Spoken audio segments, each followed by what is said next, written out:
Hello everyone, we are back, Road to Superbowl, Season 2. We will be starting with Episode 1. We will do it in draft order just like we did for Season 1. I'm sorry it took so long to film the Season 2. It was due to some work complications and also like my kitten family had some issues unfortunately with health, but we are back. We are gonna film it before the season starts, so you can expect new content pretty much every single day. Probably we go for a doubleheader in order to get everything out to you. So, what should you expect from season number 2? Well, season number 1, we are looking at finances, development of the team, like what's this team is going to look like, maybe future down the line, how it aligns with their financial plans, etc. etc. With season 2, we will go for a slightly different format. We will take a look at the transactions that actually happened, so we will see what the team did mostly in the draft, also sometimes what they did in free agency. We will be talking about the rosters that are actually assembled to start the season for each of the teams. We'll be taking a bit of a look at who is actually running the table, so coordinators, whether it's offensive, defensive, or head coaches, which are responsible for one side of the ball. And that's gonna be pretty much it, is it? Yeah. Well, that's gonna be it. So it's gonna be shorter format, much more like how this team is actually going to look this season, what's their floor, what's their upside, how does it align for their future plan. So with no further ado, let's just start. And we are going to start, as we did for season number 1, with Chicago Bears. We are going to go by the draft order, so the Bears with number 1 pick are going to be our first team. So, when we talk about the Bears, we obviously, as with each team, we will start with the draft. And Bears struck a luck, right?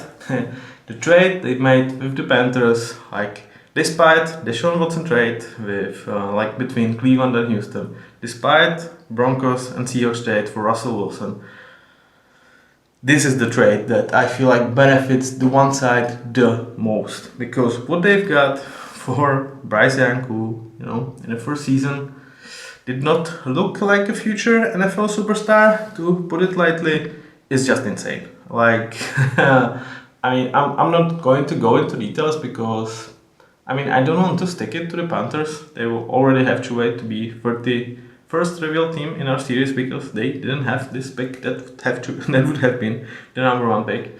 But it's insane. So they were essentially entering this draft with first pick, number 9 pick, that some third rounder and some later round picks, just a couple of them. Because they've traded second rounder for Montez Sweat mid-season. And let's start the draft analysis with the Montez Sweat trade. Because everybody is absolutely loving this trade for the Bears. Because since he came, he's become their, by 2 tiers, their best D-lineman. It improved D-line tremendously. It improved defense. It allowed Matt Eberflus to actually do something with the defense, and they've become really a competitive team. Like, they obviously, it was kind of around the time Justin Fields kind of came back to the field, played a lot of football, or kind of good football, like not necessarily like high end up, but he was not trash. Let's put it this way. And it's like, that was a great outcome. I think that was as highest upside outcome as you could have expected, right? Because he literally, minute 1, he improved. And I feel like this is something that they would have not done if they didn't have the security of the number 1 pick at that point, because it was kind of clear that Carolina is the worst team in the NFL, and most likely that number 1 pick will land to the Bears. Because what it did with their second pick, their own first round pick, at that point when they traded for Montez Sweat, they were scheduled to have like a number 4 pick, which essentially became number 9, given the great results that they have later in the season. And that's one part when I'm like, entering the draft, obviously, because we're gonna talk about that they somehow got Romodunze with number 9 pick. I was like, man, I love it. I love that their defense actually turned up this way. Montesvet functions amazingly. But does the winning mentality, does the fact that you have to spend kind of hefty amount of money, I think it was like 4 years, something about 90 or 100 million that they have signed him for, is that worth,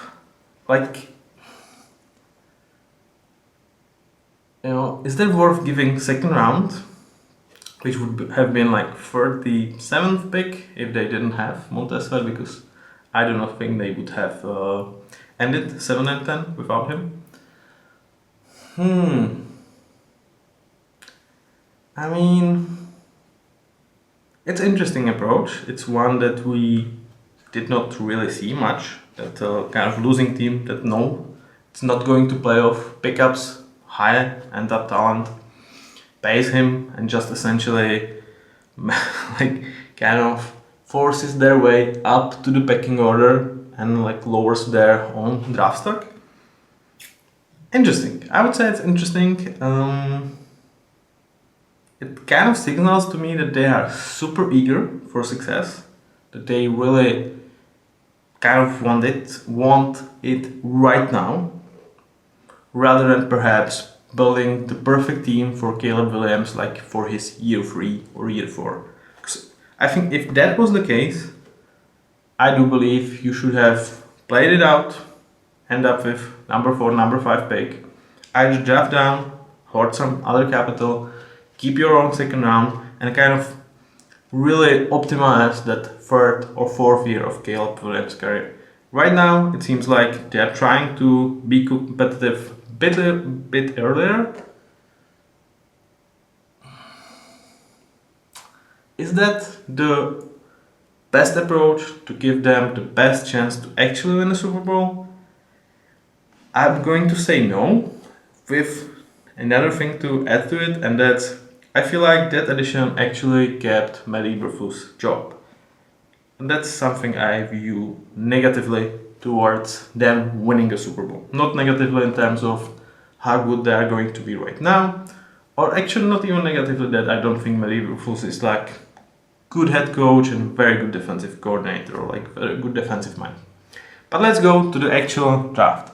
So if you watched season number 1, Bears, I was kind of sad about like Bears really not twiddling with the possibility of just getting everything for Caleb and like stick it with Justin Fields, because they would have got so much for him. Like the offers would be crazy. I mean, you know what they got for Bryce Young essentially.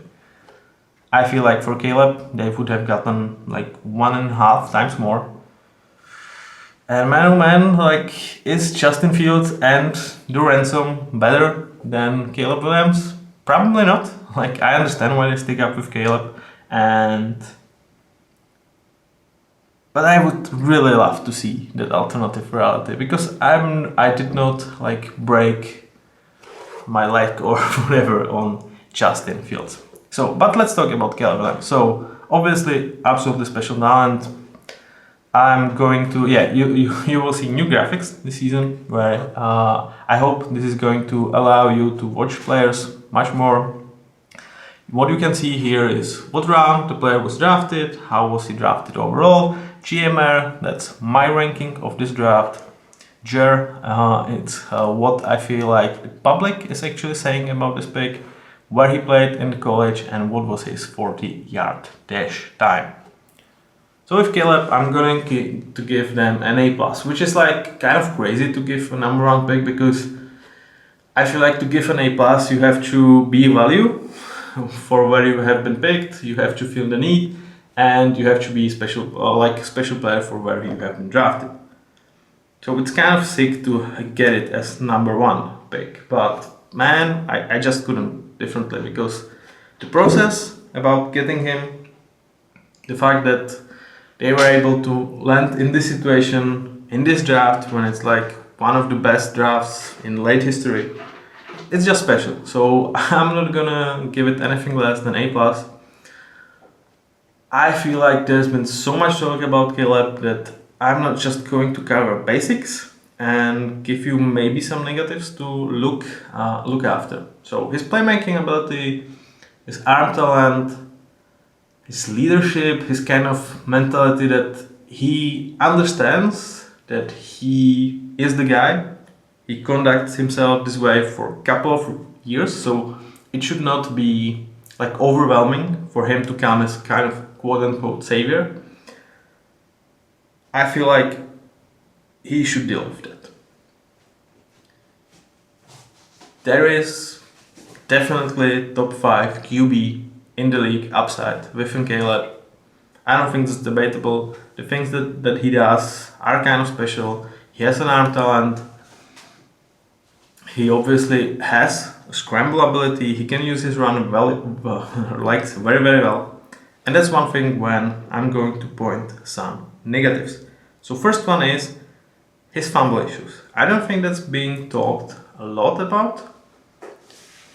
And it actually is something that scares me a bit, especially when we will talk about this O-line.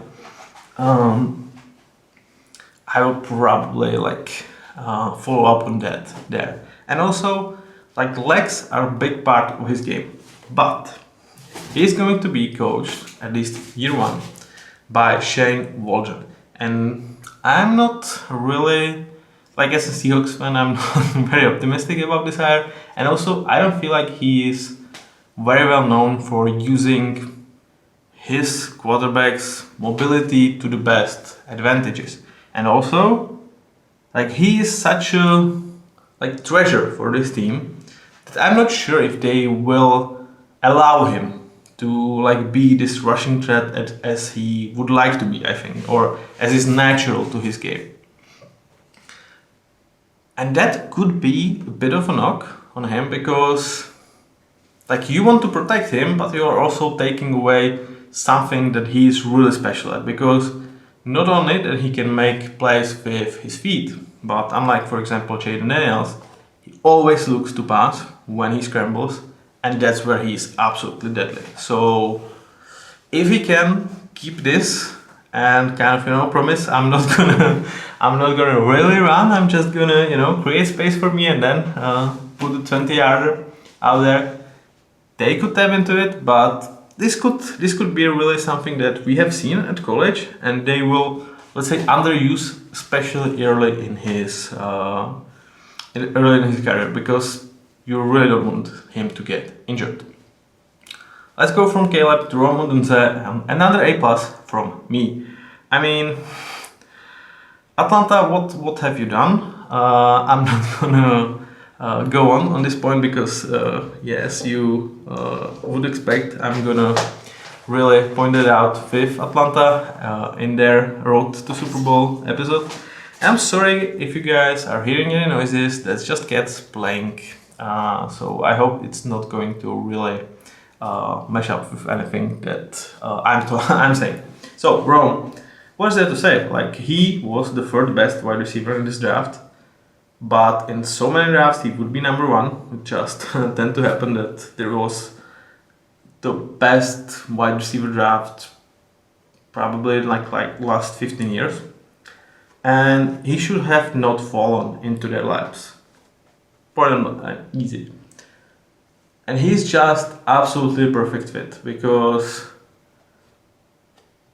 as we will talk, with their wide receivers, he just fits what they want to do, the personnel, absolutely well. And they didn't have to draft up for him. That's insane. That's where I have to go with another A+, because it just cannot, it just shouldn't have happened. He is a value being picked at number 9, and he just absolutely fits what they want to do. So first day of the draft, absolutely exceptional for the Bears. Let's move to what they have done on day 2 and day 3. And with the third round, 75th pick overall, this Kieran Amagadichie.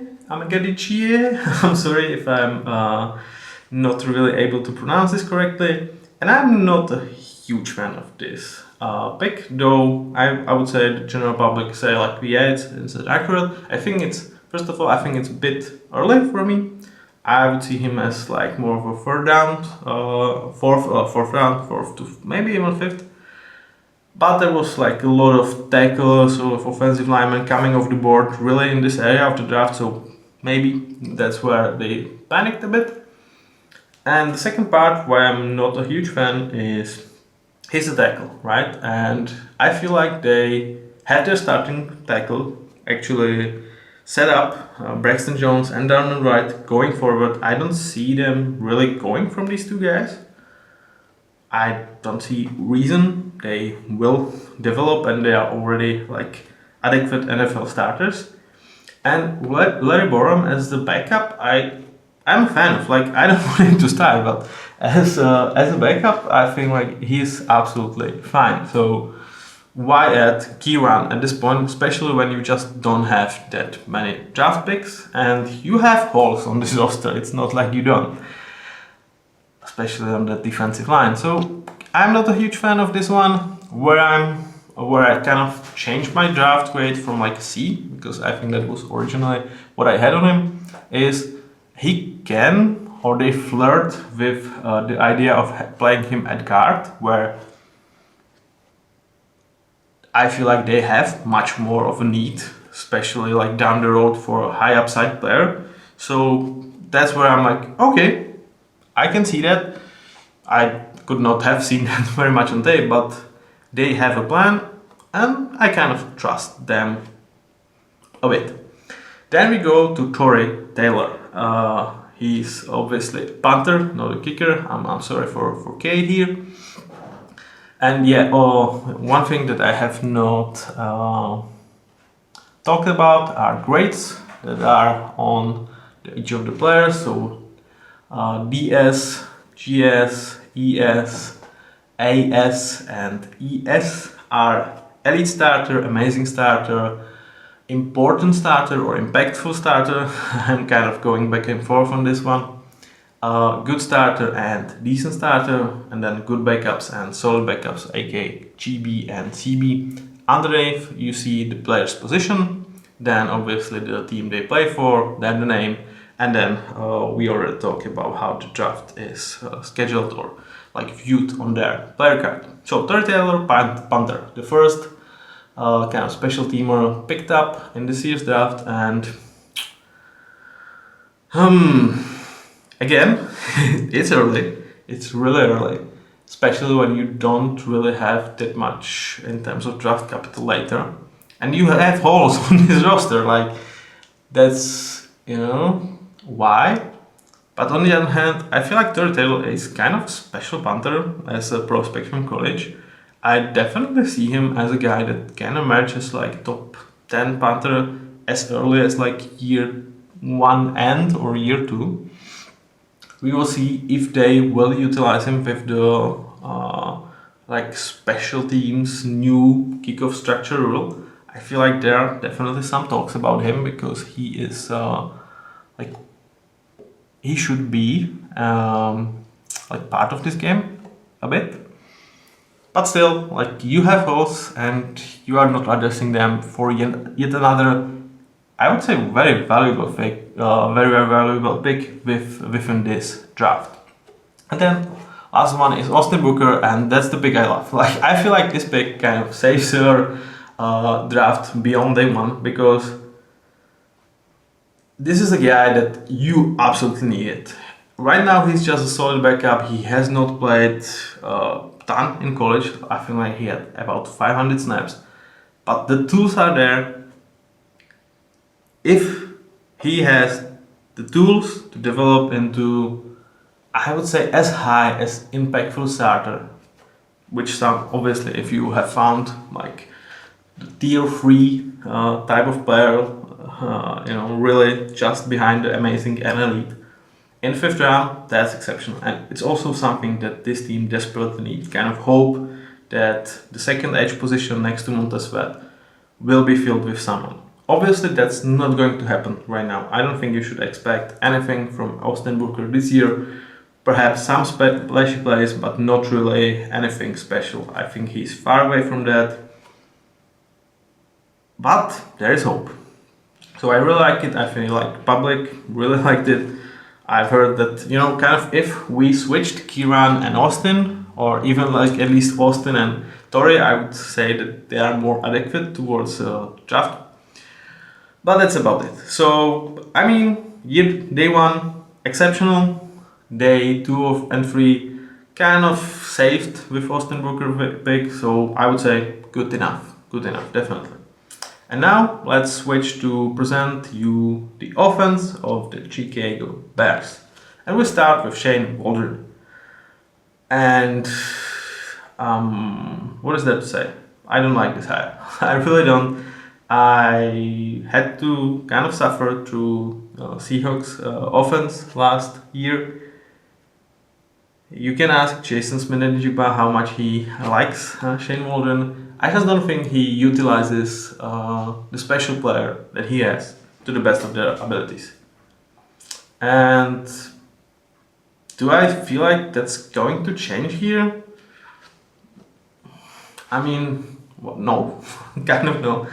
I don't think he's like absolutely dreadful, but I do have him ranked as one of the worst offensive coordinator right now in the league, or like offensive minds, because for example, for the Rams, I'm not gonna rank him against like their offensive coordinator. I'm going to rank him against Sean McVay. So the offensive mind is like truly behind the playbook. So not happy with this, and part of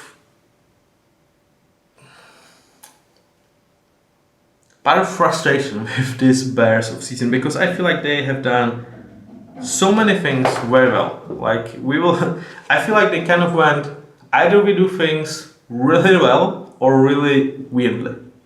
I have Shane Waldron problem, I will have the DeAndre Swift problem. Some of the drafts I have an issue with, so kind of weird to me. So I really don't trust Shane Waldron.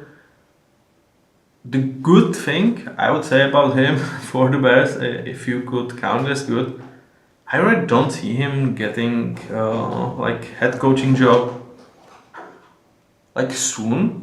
Even though if this offense is going to look like very well, which given the talent it kind of should, I feel like a lot of teams will attribute it rightfully towards like the sheer talent that they have rather than to his genius. So I think even if he's good, he should stay here for at least 2 years. He's not like really high on head coach opportunities, like for example Ben Johnson, that you kind of know you will lose Ben Johnson. With Shane Waldron, you don't. But should you lose him like my other thing than him being promoted to head coach? Yeah, I think that's probably the situation that's going to happen. Okay, so what is on the card? So here you can see offensive coordinator. D+ is my ranking. This is obviously his photo, his name, and here we go for weaponry, pass and run. So pretty much we take the skilled players and running backs and quarterbacks and tight ends, kind of mesh them together, what they are as a group and what they are divided by their passing abilities, kind of how their passing game is and how their run game is. Then we go for online. Oh. Well, yeah, sorry, my cats just, they are interesting. Let's put it that way. So here we have marks for the offensive line as a whole, their pass blocking and their run blocking abilities. So this offense overall, what does he has to work with and how quality-wise he is. So I think he has quite a good offense to work with, kind of average one. And here I rank people on their current ability. Like if you are playing FIFA, if you are playing whatever, this is the current ability. I'm not trying to give anyone like the potential. Like we will talk about the potential, but how they are right now. So this is, even as a floor, I feel like this is very, very interesting group to work with. So let's go. It obviously starts with Caleb Williams. We kind of talked about him. He's just great. I mean, everybody is expecting him to be amazing. I feel that he can handle it. I don't have anything to add that I haven't said with the draft take or has not been said publicly. I don't feel like repeating something that has been said like 200 times makes really a lot of sense. Let's move to their running backs, because their backup room is kind of Tyson Bagent, who, played some games last year. I don't think he's even like a solid backup type. If Caleb is not playing, you are kind of screwed. Your season is probably over. So, that's where I'm like, yeah, you probably want to really protect him. This is their running back room. And like, if they didn't have DeAndre Swift, I would see this room as better than it is right now. Because I just don't like this signing. They signed him kind of first day of free agency, 3 years, 18 million, which is kind of a lot for running back. And we're talking about a guy that is absolutely insanely overrated in Madden. He has like 84 down there, which is insane. And that's because like he is big, he is strong, he is shifty, but he sometimes he just doesn't get it. Like the position he plays, that he just always looks for making the play, being the guy. But that's not what kind of you want. You want the stability, you want the guy that kind of takes what is in there and sometimes can be special. Not a guy that tries to be special every single play, which kind of is DeAndre Swift. And for any time he goes special, there's 2 or 3 frustrating plays that he takes like 2 or 3 yard loss instead of making 5 yards that was there. And that's actually really not what offenses want to do. It breaks the rhythm and breaks like good concept that you have for second and short rather than second and 11. And what is more about him is like the last 2 teams that had him are really successful teams, and both were like, yeah, we are really okay with letting DeAndre go. First it was Detroit for a 4th round pick, I think, spending first down to draft Jamar Gibbs. Then it was Eagles, I'm sorry. They had him and we're like, yeah, we are really good letting him go. We are signing Saquon Barkley. We just want the guy for the position, not DeAndre. And his numbers, they do not look bad, right? More than 1,000 rushing yards, more than 200 passing yards, catching yards, as you kind of have here. Yards per carry are not bad. Some of the touchdowns, he was out there. His PFF is not the worst. But you have to remember he played behind Eagles' offensive line with Jalen Hurts rushing threat. So that's a place that I feel like every running back that wants to get paid should go, and like play for 0 there, because next contract he's gonna get is gonna be excellent, because he is going to look much better than he is. I think that's the case for DeAndre Swift. It was the case for Miles Sanders, etc., etc. And I feel like they will end up playing DeAndre Swift. That is going to leave Kyle Herbert kind of the odd man out, because Roshan Johnson, I think he will enter his 2nd year. He was really nice please as a rookie. He is really playing hard. He's probably the best like pass blocker for third downs situations. And I feel like he's going to be there like number 2 guy in terms of time he spends on the field. So that leaves Kyler Herbert out, in my opinion. And I feel like he is just a better runner of the ball than DeAndre Swift. And I feel like his duo with Roshan absolutely made sense. Khalil for the first down, second down, hard work, taking 4 or 5 yards. What is there? Being kind of this nonsense guy that's just going to do his job. And then Roshan for pass situations.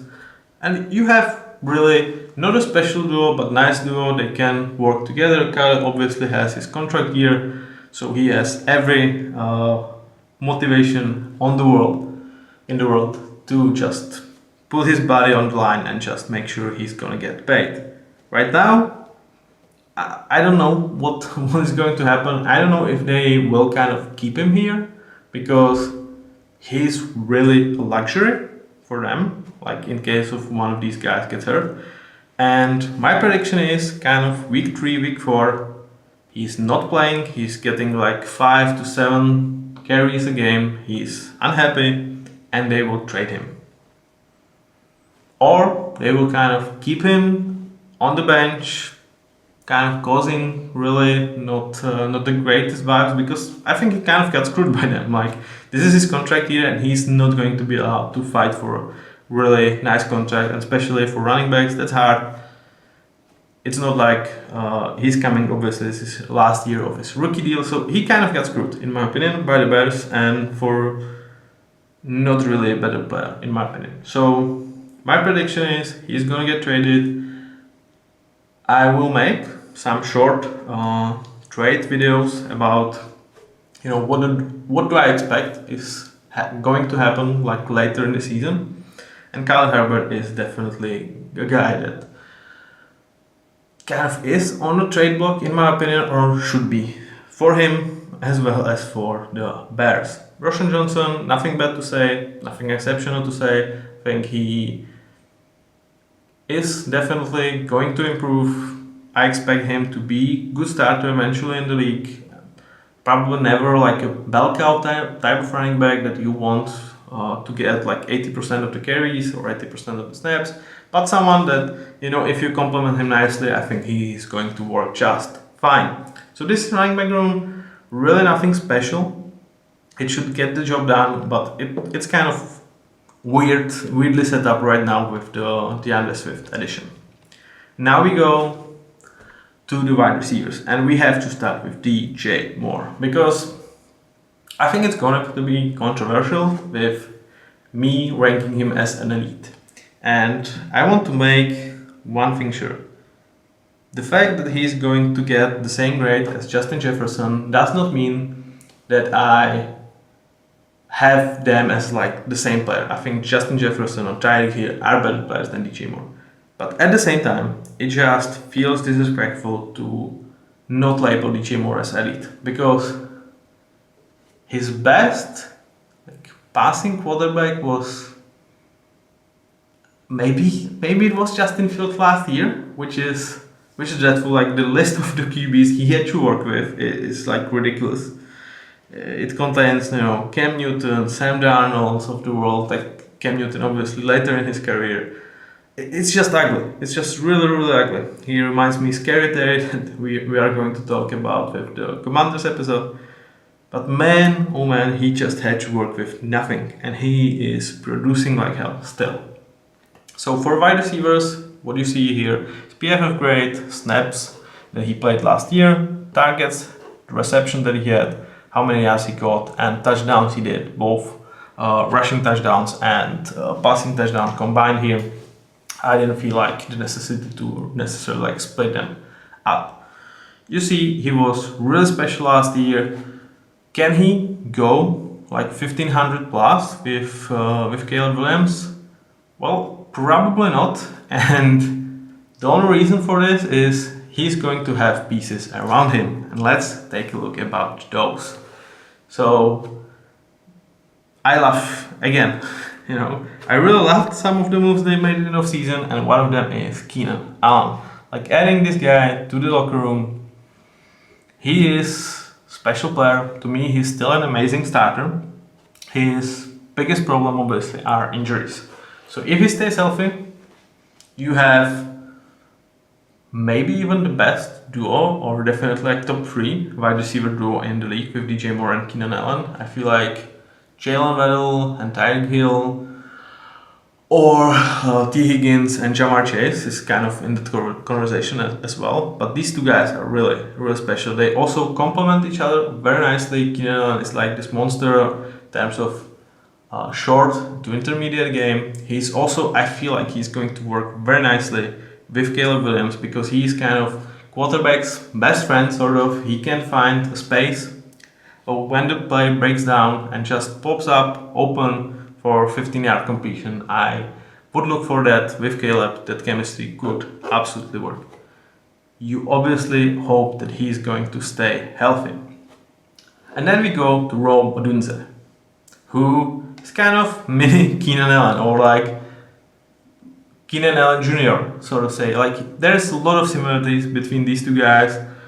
Their comp literally comes to like, yeah, his upside is Keenan Allen. I'm like, yeah, that kind of suits, suits how I feel about Rome Odunze. And the fact that you have these two guys is not a problem. First of all, you expect Keenan is going to get injured at some point of the season. It's unfortunate, but it's true. Like, you expect that. It's also something that I try to mesh into grades. Not necessarily like, obviously, anytime player can get injured. But with some players, you kind of have the track record that it's kind of going to happen. So, with like when I'm talking about the group as a whole, this kind of gets into it a little bit. But they can play together, like one from the slot, one from the outside, that can change up, absolutely works together. And he's kind of, because you had, the Keenan has like 1 year deal here, or like 1 year remaining on his contract. So whether he goes down with injuries, whether he doesn't want to accept new deal here, whether he just, whether he want to invest money elsewhere, whatever. If he's not here next season, this is not a problem for you, because Rome should really step into his shoes and be like 80% of him right now, and maybe like 90 to 95% of him later, or maybe season 2, because he's definitely on this trajectory while Keenan is slowing down a bit. But he's still an amazing player. So you have these three guys, and then there is a bit of a problem. Because Tyler Scott, as much as I kind of like, he did not really show that much last year. His stats were kind of meh. I mean, yeah, it was Justin Fields, so let's take it with a grain of salt, but it still was not like he was helping Justin Fields a lot. He really did not come down with some of the catches. He had some drops that were not really Justin Fields' problem. So, you know, as a 4-5 receiver, especially with Keenan Allen being injury prone, I'm a bit worried. Like, the room doesn't really have that much in terms of backups, but beside Tyler Scott. So that's where I'm a little bit worried. But as the trio, if they are all healthy on the field, you have something special there. Let's go to tight ends. You have Cole Kmet, Gerald Everett, and then Mercedes Lewis. I really like this trio. I feel like this is exactly what you kind of want if you are not looking for absolute like premium weapons, you know, like George Kittle or Travis Kelce, but you have a room that is gonna be good. It's just gonna be good and actually has some promise. Because I feel like Coltman can really improve. I feel like he's not maxed out as he is. I feel like he can step up to that amazing starter tier from impactful that he is right now, in my opinion. Is it a certain thing? No. I would say most likely development is he will stay in this tier and being like that real middle of the pack number one tight end for a team in the league, which is absolutely cool. Like you are not unhappy with that. Also for tight ends, we introduce pass blocking and run blocking because I feel like that's much more important for them than obviously for wide receivers. And then we also take a look at some of their stats in terms of their receiving game. So Cole is kind of really well-rounded type of tight end. You would like to see him block slightly better, but it's not dreadful, and it's kind of absolutely okay. It's going to be interesting, like to see him being this team number 3 or number 4 choice rather than number 2 that he was last year. But obviously he's going to have a better QB next to him. Also, Shane Warden likes to use multi-tight end sets, which is where Gerald Everett really is going to come to play. I feel like he should have about like 400 snaps. especially if Keenan Allen goes down, you can expect 12 personnel to arrive much more than obviously before. Or maybe Shane Waldron is going to hate Rome Odunze just as he hated Jason Smith and Jigba, and we will get Gerald Everett on the field nevertheless. I hope for the Bears' sake it's not going to be true, but based on track record with Shane Waldron, I'm not sure. Gerald is really pass catching specialist. He tries to block sometimes, but it's nothing special. I still feel like he's a good player. I would have him more towards that decent starter rank. He's slowing down slightly. And then you have Mercedes Lewis that is not here, but I'm going to mention him. 41 years old, just let's say another offensive lineman, guy who I'm absolutely rooting for because I just admire the tenacity that this guy has to still play kind of on, not on the best level, because obviously he's not like a tight end that you expect to start or you want to start, but he's still out there, he's still contributing to his team, and I'm really happy that they brought him back. He's going to be out there for the goal line situations as a blocking specialist, and they might design some touchdowns for him, because obviously he's not going to be counted as a pass threat in those situations. So expect him to have like 2 or 3 touchdowns this season. Then we go and take a look at this offensive line. And we start with tackles. Braxton Jones and Darnell Wright. Their left tackle and their right tackle. Both are on a rookie deals, if I'm not mistaken, or Braxton just got a new contract. Not sure about that one. I believe that they are both on rookie deals. Obviously, Darnell is being just a rookie just last year. And are they the top tackles in the league? No, but they are rookies or on rookie deals, so yeah, you don't expect that. Are they really adequate for what you expect from your young tackles? Absolutely. Like Braxton Jones, I think is already a good starter. He doesn't have probably the body, the physical tools to be like elite one day. I would say if he goes and becomes an amazing starter, I would be surprised. I feel like the most likely scenario is going to be an impactful starter and kind of left tackle that you are not winning because, but you never kind of worry about, that you drafted, developed. I think he was a 5th rounder. I mean, I've heard people talking about, maybe drafting Joe Wild or trying to, go for like a high tackle prospect for the Bears. And I'm kind of happy that they the Rome Odunze fell into the lap that I didn't have to be scared, and that's something that they would go and do with that number 9 pick. But I really don't worry about Braxton Jones, and I don't worry about Darnell Wright. I feel like he had solid rookie season. He was not something special, but he was good. And it's like, who has a great rookie season as a tackle? Like, very few, very, very few. Like Tristan Wirfs, even Andrew Thomas, who I have as an elite starter right now. I feel like Giants fans will remember his rookie year and will be kind of like, yeah, that was not pretty. Also, with tackles, we introduce another metrics that I want to show to you. So not only their pass blocking and run blocking, we obviously go with their PFF grades there, but PNT means penalties and sacks that they allowed last season. Then you go to Larry Borom, that had to play more than 400 snaps over Braxton Jones because of injuries. I mean, his numbers are not exceptional. That's why he's a backup, right? I don't think, or at least from what I've watched, it looks slightly better than his really under average grades. But still, for a backup, this is not bad. And he's cheap backup. I think like he has 1 or 2 years left on his rookie deal. Maybe I was thinking like he is the guy that you should be able to put the pen down to like 3 years, 10 million type of deal, and he is your ideal good backup good backup. Here it just matches how I think about him, what his role I feel like should have been. So that's where I'm like a little bit hesitant about the Kieran Amadici pick. But with tackles, you have youth, you have quality.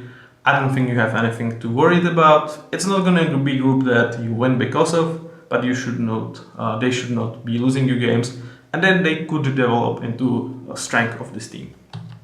Then we go inside, and there's one player, Tevin Jenkins, that I absolutely love. He is a really good player, and he is the guy, perhaps the only one, or most likely the only one. I don't think I have it in the trajectory even for down and right. He could be an elite starter. He could.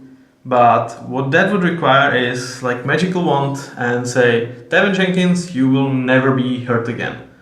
That's unfortunately not going to happen. He fell into in the draft because of the injury concern, and so far, every season he kind of missed 4, 5, 6 games. It's unfortunate, but it's going to happen. And that's a problem. It's obviously a problem for Tevin Jenkins, and it's a problem for this offensive line, because he is by far their best interior player. You have Jeter Carter, he played some last year. In terms of pass blocking, he was not a complete turnstile, but in terms of run blocking, it was really ugly. So, yeah. And then you have Nate Davis, whom they've signed to a really big contract last offseason, and he just did not play towards that. Like, we knew that he's not a special guy in terms of his pass blocking, but he was at least supposed to be like above average run blocker. He just wasn't. He was really bad. It's not even a certainty that he will start for this O-line, which is ridiculous given the money that he's getting. And the reason why he might not be starting are those two guys that they have signed in the offseason. Ryan Bates, they've traded with Buffalo. I think it was like 5th or 6th rounder. Coleman Shelton, they have signed from free agency.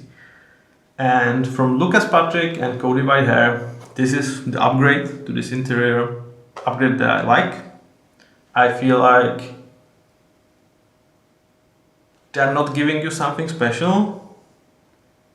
You know what you are getting, and it just should not be bad. Like, you obviously would like to have a better player, but in a cap space situation, at some positions you just will have players that are not ideal starters. I think that works for both Coleman Shelton and Ryan Bates. But you are not super unhappy that they have to start. And I feel like they provide, with like Nate Davis, this trio is kind of a problem, but it's better than what they had last year, and you just kind of hope that Ryan Bates kind of is what he was in 2022 when he played a lot of snaps for Buffalo. Coleman Shelton is a guy from the bench that is able to be there in case of Ryan Bates or Nate Davis injuries or really poor play, to just be a backup, and you hope that Tevin Jenkins' injury luck kind of strikes the positive note this year. Next guy I think like could be the Kieran Amadici, but probably not this season, especially if he's sliding from tackle to guard. It could take a while before he's actually ready to take a snap, and you are not worried for Caleb Williams' life. Here, I'm going to reiterate one point about Caleb Williams, and that's pressure that he could get from the inside of this offensive line, because there are at least two guys that you don't really have like super high faith in terms of pass blocking. It's going to be that right side with Nate Davis and Ryan Bates, let's say right guard and center. And if there's really quick pressure on Caleb, that could be a problem. That could be where, if we sit here and talk about, well, Caleb just was not the guy. Like, I don't feel like he can have Bryce Young type of season. I don't think that's within realm of possibility. But if he has like,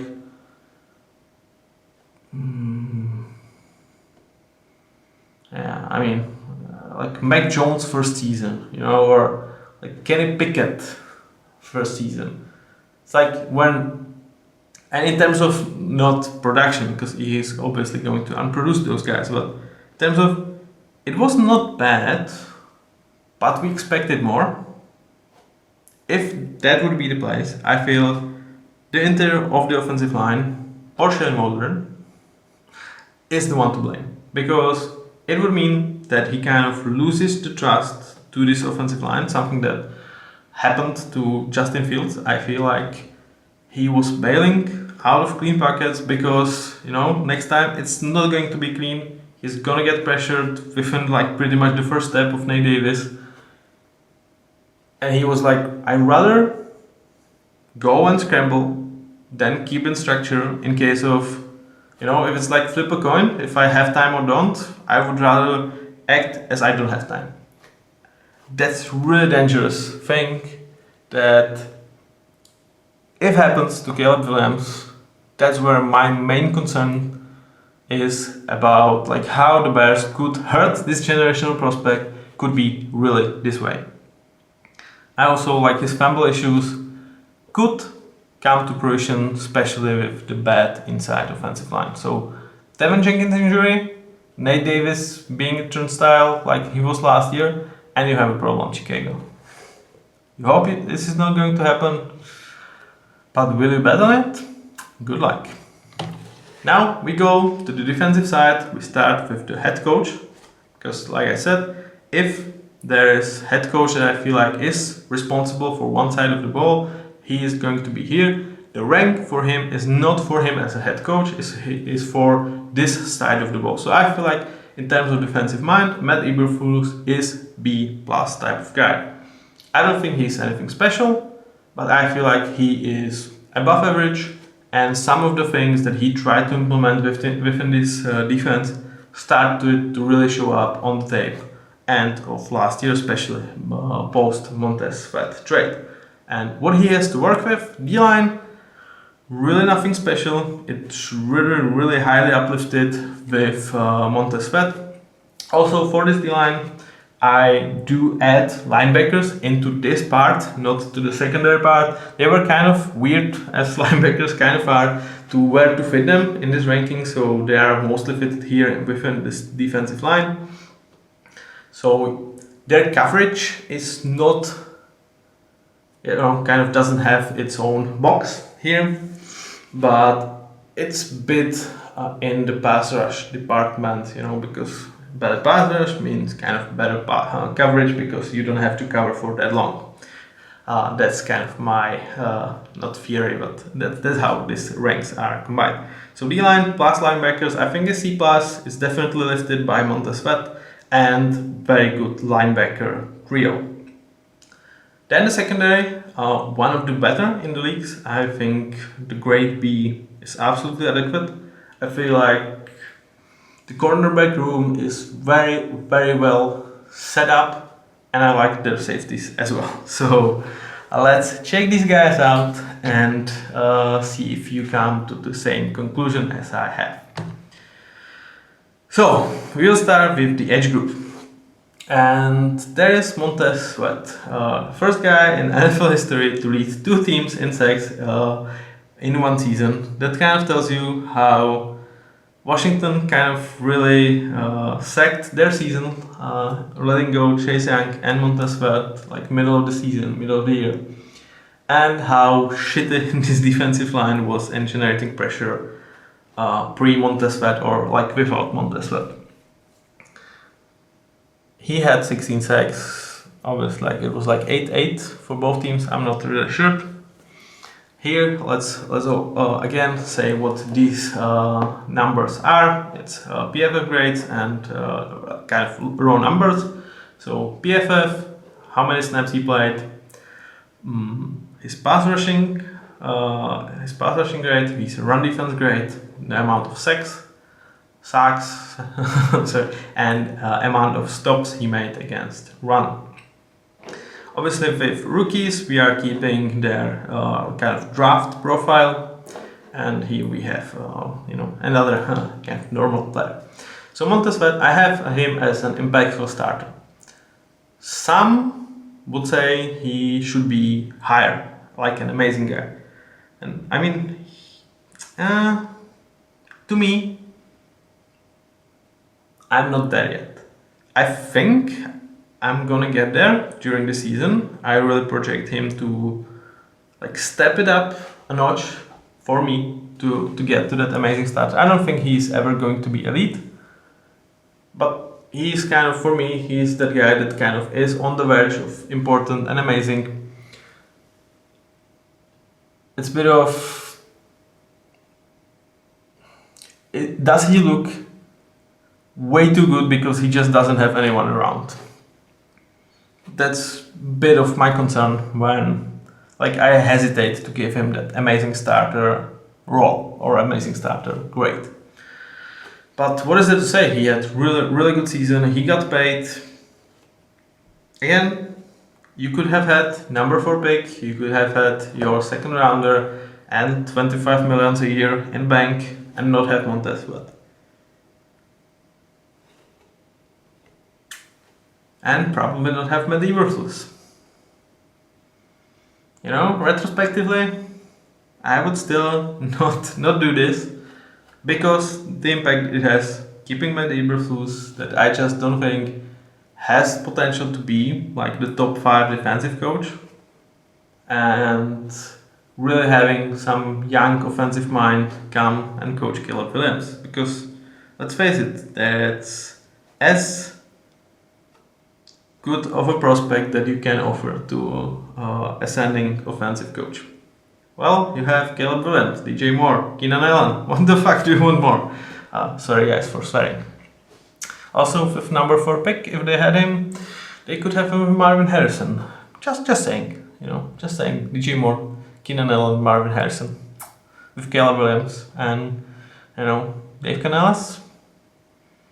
I don't think he would swing Ben Johnson from Detroit. I don't think he would have done that. But if he did, would you take that? I think you would. I really think you would. And also, like with that second round, you could have picked Johnny Newton. He was up there. Like, you know, obviously he has injuries, but yeah, I think alternative reality still favors not trading for Montez Sweat, despite that trade absolutely worked in terms of performance on the field. And he is a really good player. Just my thinking. Then you have DeMarcus Walker, decent starter. I think is almost rich for him. I feel like ideally he's your 3rd or 4th best edge player. Here he's number 2. He plays hard, he tries, but he just doesn't offer pretty much anything special. Kind of has some sacks because he is out there a lot. Definitely one of the weaknesses of this team, and you just hope that Austin Booker will emerge rather sooner than later. I will not be surprised if, like, later in the year, he's gonna get some reps instead of DeMarcus Walker. But obviously, right now, DeMarcus is a better player. And then you look inside, and oh, sorry, German, that's not really suiting you. This card, yeah. I should really do better. I'm sorry, German. Okay, so what is it about this group? It's a bad group. let's put it lightly. It's just a bad group. Like, you are missing someone to lift this interior up. Like, they might be decent starters, but it's not like high-end decent starters. Like, yeah, they are better than good backups, though. They have a really long way to being good starters, in my opinion. The guy that does have the best upside from this group is Jaron Dexter, but his 36.2 run defense grade last year, it was ugly. He has some really fine pass rush moves that he showed last season. He made some plays. And there is a world in which, like, he emerges as, you know, important starter as early as this year. But is it a certainty? Hell no. Andrew Billings, we kind of know what he is. He's going to play hard. You know, ideally he's your third best piece in the interior. Now he probably is the best in terms of current ability. And then Zach Pickens, high draft investment that just did not work out so far. They will hope for German Dexter and Zach Pickens to develop and give them adequate interior defensive line. But as of right now, they are not giving them that. And this part, the D-line part overall, for me, is kind of the reason why in the alternative reality, when we are without Montez Sweat and we have high draft picks and perhaps don't have Matt Eberflus, I do prefer that reality instead of this one, because I don't think this team has really any Super Bowl potential year one because of this D-line. You cannot win 3 or 4 playoff games with this D-line. You just can't. Unless there is an absolute crazy development and Austin Booker, Gavon Dexter, and Zach Pickens emerge all within this 1 year, which this is really long odds. I feel like at this point of the time, Joe Biden has a better chance to become the president again than this to happen. Unless that's the case, you just don't have that upside. Also, it kind of coexists with your chance to winning the division over the Lions, over the Packers. So the year one is not your year. I would say you should have really kept the draft capital and money. I really like the moves towards offense. You go, let's go offense first. Absolutely, let Caleb ball out. Give him the guy that he's going to work for next several years. Our head coach, that's going to be offensive guru, and he's going to be with Caleb for 5, 7, 9 years. That's not going to be Shane Waldron. If he's great, eventually he's going to go elsewhere. And Matt Eberflus probably won't, teach Caleb Williams any tricks. Or if he does, you're fucked. No jab to Matt Eberflus, I'm sorry. So that's where my skepticism from being good but not good enough comes around. Okay, let's move from D-line to the linebackers, and one of the best linebacker trios in the league, easily. You have one of the best contract in the league in TJ Edwards. This guy is monster for $6 million a year that you are paying him. They kind of signed both him and Tremaine Edmunds last year to really not similar deals. I think Tremaine has 3 times more than TJ Edwards while being a worse player. Towards linebackers, we add coverage and we add tackles because they are more important towards them rather than sack numbers and stops. So these are new categories here. And with Tremaine Edmunds, that's one of my criticism of Matt Eberflus and kind of a player that if you invest so heavily into linebacker and you have defensive-minded head coach, you cannot sign this guy to be so bad because he was bad.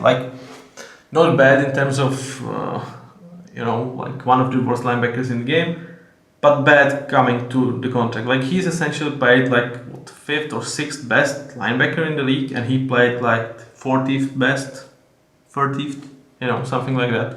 He's uber athletic, another guy that you love in Madden, Tremaine Edmunds and DeAndre Swift, you love those guys in Madden, but on the actual football field, not that much. So Tremaine Edmunds, really some guy I'm gonna be watching and kind of have disconnect with Matt Eberflus. You need to make this guy work. This is your responsibility. You were there to sign a guy to such a contract for this position. You have to make it work. You are super lucky that you also signed TJ Edwards, that is absolute monster. He doesn't have the draft pedigree. Tremaine Edwards was the first round pick. TJ Edwards is undrafted, so there's difference in terms of what the perception of them or even the type of high-end athleticism that Tremaine Edwards has over TJ Edwards, but TJ Edwards just better football player, which kind of matters. And then you have Jack Sanborn, who for a lot of teams I think he would be a starter. They also use a lot of free linebackers packages, so he's going to play a lot here. and he's a guy that you don't worry about. And if you end up cutting Tremaine Edmonds, or you don't want to pay TJ Edwards actually money that he deserves after this cheap deal expires, I think he's there ready to step up to the starting job. Now let's go to the secondary, and we start with safety Kevin Byard.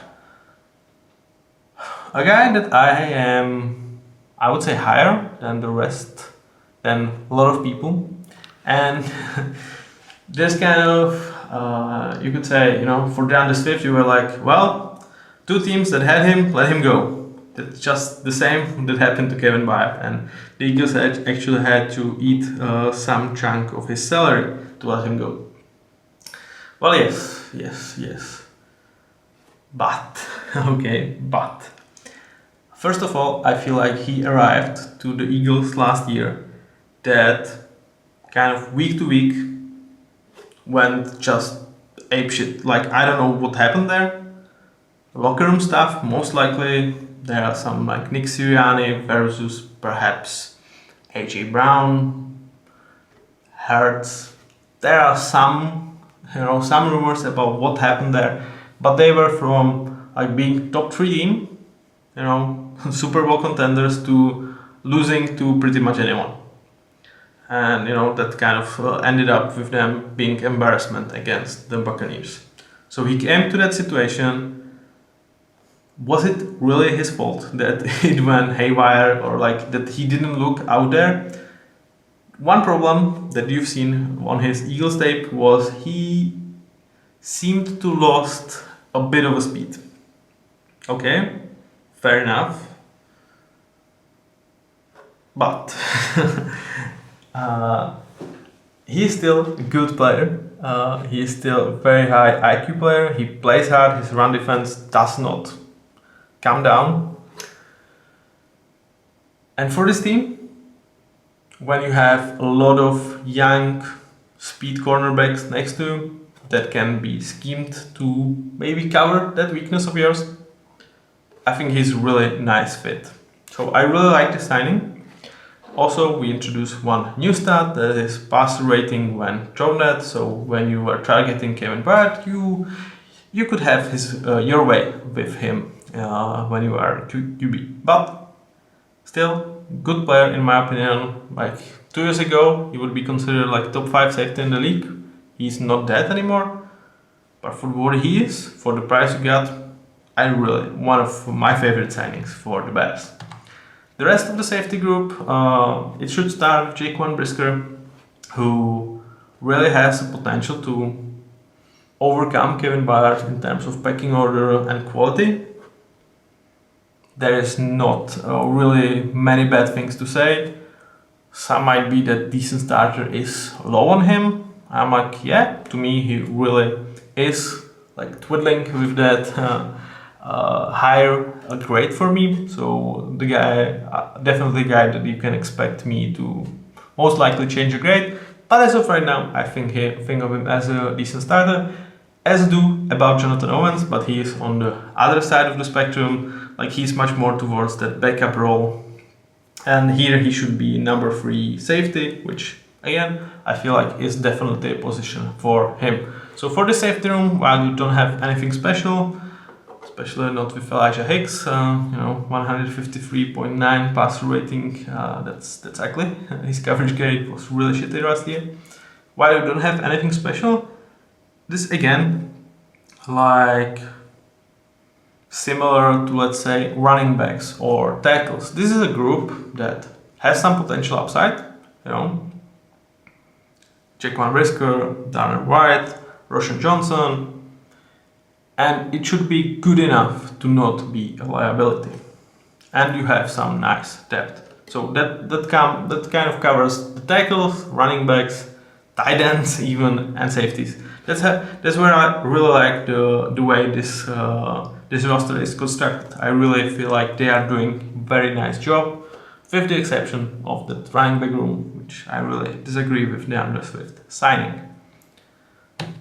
And then you go to the cornerbacks, and we start with Jalen Johnson, a guy that kind of recently made the headlines for not being included in NFL Top 100. And I have to agree with him in terms of he should have been there for last year.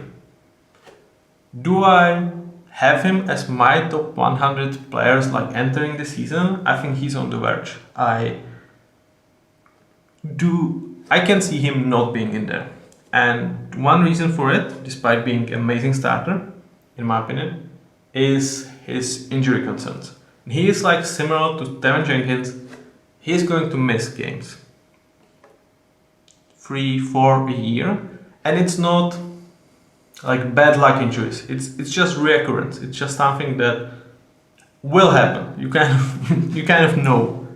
And to me, you have to factor that in. So for anyone who just see PFF grade, why Jalen Johnson is not elite. For anyone who's like 4 years, 72 millions, that's just not enough for him. Though I agree, it's a good deal for the Bears. But in both of these, you have to have these injury concerns that are slowing him down. And essentially, you do have to count for it with a player that this is recurrent. This happens year. It's kind of with a year consistency, right? But was he exceptional last year? Absolutely. He was really great. And that's something when you consider that this team doesn't have pass rush pretty much without Montez Sweat. So for half a season they didn't have much of a pass rush or any, and then they had Montez Sweat and like some. To have number one corner that's been targeted to play like this, I mean, tip of my hat, sorry, not tip of my cat, tip of my cat is there. Tip of my hat to him, he had exceptional season. So I do understand why he's pissed, I definitely do. Do I absolutely think it's disgrace that he wasn't out there? For that year, yes. Overall, no. And then you go to the rest of the secondary and you are happy. Man, you are happy. Because, once again, I feel like this is a group that is very well set up. You have Tyreek Stevenson, who had really good rookie season, is very good number 2 corner as of right now. Like, there are some teams that doesn't have as good of a guy as their number 2. Obviously, there are better number 2s in the league, but he's kind of middle of the pack in terms of number 2s. And he played 1 year, so there's definitely a huge potential for this guy, especially when you consider that they should have better pass rush overall the entirety of the season, where he should be or could be matched up to like number 2 guys. You can really, I think, expect big things from Tyreek, and I will not be surprised if he ends up like amazing in my eyes. I don't necessarily view him as future elite player, but amazing starter. It's in the realm of possibilities, and my best prediction for him is to end up this year as important starter. That's where I see him ending this year. Kyle Gordon, I don't necessarily feel like he is going to improve towards what he is, despite he played, I think, 2 or 3 seasons as of right now in the NFL. But he, to me, he kind of is what he is. Very good slot corner, physical, big, really kind of fits well with Tyreek, fits well with Jalen Johnson. Everybody has their roles. They are really good at them. And as a coach, you absolutely love this. Because I think Jalen Johnson is who he is. I do not necessarily predict him to actually ascend to that elite level. I think when you have injuries recurring, it's just super hard to keep the level of intensity. Sometimes, you kind of start to lose trust for your body. So that could be a problem. And with Kyle Gordon, I feel like he is who he is. If there is one guy that definitely has an upside, it's Tyreek Stevenson. But even if they are who they are right now, they are a really good group, as I had like a B+ type of cornerbacks. In terms of backup, Terrell Smith played some last year when you have Jalen Johnson out. He did not disappoint. He kind of has similar traits to Jalen Johnson. Obviously, he's not that good, but as your number 4 guy, and really kind of guy that you plug instead of Jalen Johnson, and you are losing the beat but not free, you are really, really happy. And that's it for the Chicago Bears in terms of the squad. And now let's talk about their floor, about their upside, and how I kind of view their future. So I will start with bad. I feel, and I've talked about it a lot, Shane Waldron and Manny Eberflus is not a recipe for long-term success here. I don't think that's the case. If you have defensive head coach, I think he needs to be elite in order for you to win Super Bowl. I don't think Manny Eberflus has that upside. And with Shane Waldron, you kind of need to hit on your offensive coordinator, and I don't think Shane Waldron is a hit. So I have a problem with this. And one part of why I was more inclined to really see Justin Fields' future here is with these coaches, I do expect changes. In a year or two, I will be shocked if entering 2026 season is going to be Shane Waldron and Manny Eberflus. I would be shocked. So that's where we know that if you change a lot around your ascending superstar young QB, it doesn't provide the best results. So that's where I'm like, okay, let Justin Fields deal with that shit. And if they are exceptional, good, great. You have all of your assets. And if they are not, you fire them and you have shit ton of assets going forward. And you give those assets to the new excellent, I would say offensive mind that you would appoint as head coach.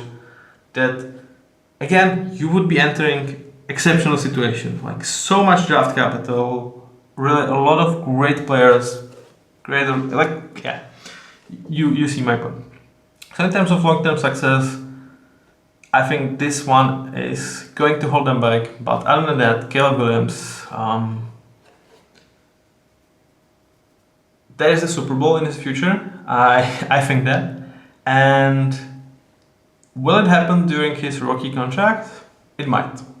I do not say that lightly. I don't say it about pretty much about any rookie QB, but I think there is a Super Bowl window that could happen during his rookie years. Other than that, with wide receivers, successor plan put in place very nicely for tight ends as well. For running backs, I have my concerns about DeAndre Swift. If he proves me wrong, then you have 3 years of DeAndre Swift, Roshan Johnson for real reasonable price tag, a group that's probably not going to elevate you, but going to be good enough. O-line, tackles, going forward, you are well set up. Inside, you have veterans that are serviceable, that's it. You should address that in next offseason, and then the other part is the D-line, that is a problem. Also, one part that I feel like they might address before trade deadline this year, because they really do have very nice schedule to start. Yeah, my cat is kind of trying to infiltrate here. I will let her in a couple of seconds. Okay, let's go towards the schedule. The schedule is really kind of easier in the first part of the season, so I feel like they could enter trade deadline being on the playoff spot and really trying to improve the roster. So Jonathan Allen is my secret trade pick. I'm going to reiterate in a video about that possibility. Their upside for the season, I think, is one playoff win. They are in really hard division. I don't see them winning it unless Detroit and Green Bay really stink and have like terrible injury luck. Also, when we come about the upside and like floor for these teams, I'm talking about within reasonable realm of possibility. Okay, what does it mean? Obviously, anyone can get injured. Like if Caleb Williams gets injured week 2, yeah, the floor is definitely lower. But the chances of Caleb injury or like Tevin Jenkins injury, they are like very different. So the one is really unfortunate situation. The one is something you have to account of before the season starts. So the floor within that you have Tevin Jenkins' injury history, Jalen Johnson, etc. That's there. But we are not talking about okay, like if the two best players kind of randomly get injured, obviously this team could suck. Okay, I cannot give me 15 seconds.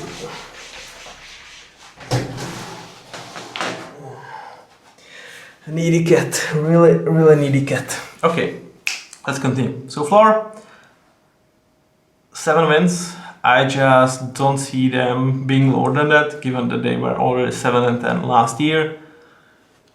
This would be the other line just doesn't do it, especially the interior. Defensive line is unable to provide with reasonable pass rush and threat the quarterback.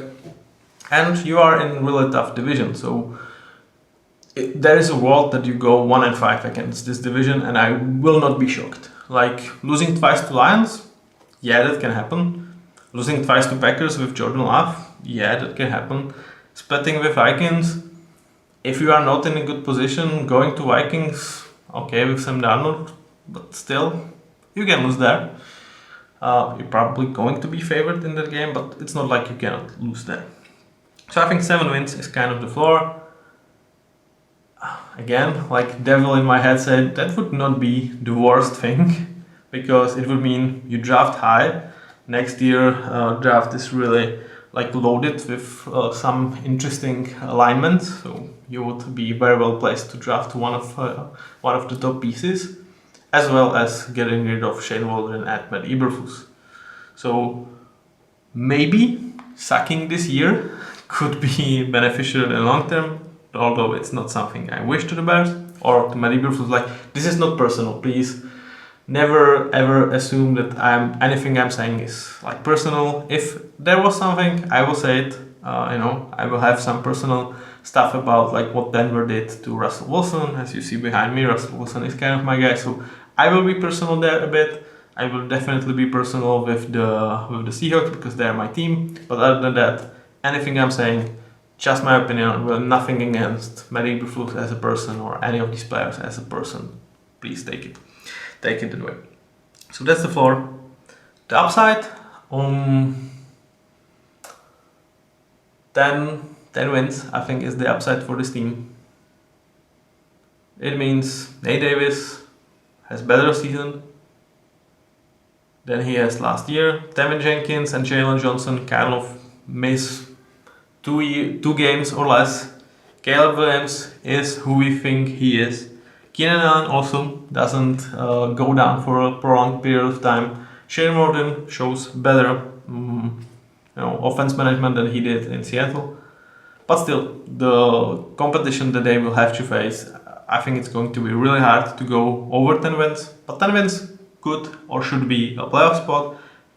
And in playoffs, do I see them winning one game? Going to perhaps Atlanta and win there? Yes.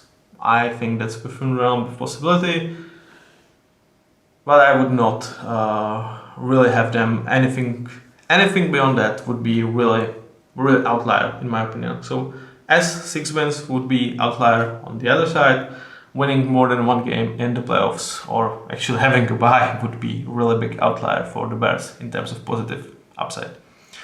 So that's all from me about the Bears. It kind of was a bit longer than I would like to have this episode. It's because it was the first one. I wanted to introduce you guys to the stats that I'm showing to you and to the metrics we are judging these players. Also, it's been a while since I've talked about football, so kind of my enthusiasm about this was to the highest upside, to the highest level, so that's why this was, I would say, a bit longer. But next one should be about 30-40 minutes, and I hope you enjoy this one. If you do, please leave a like, leave a comment where you agree, where you disagree. See you with the Commanders one. Bye!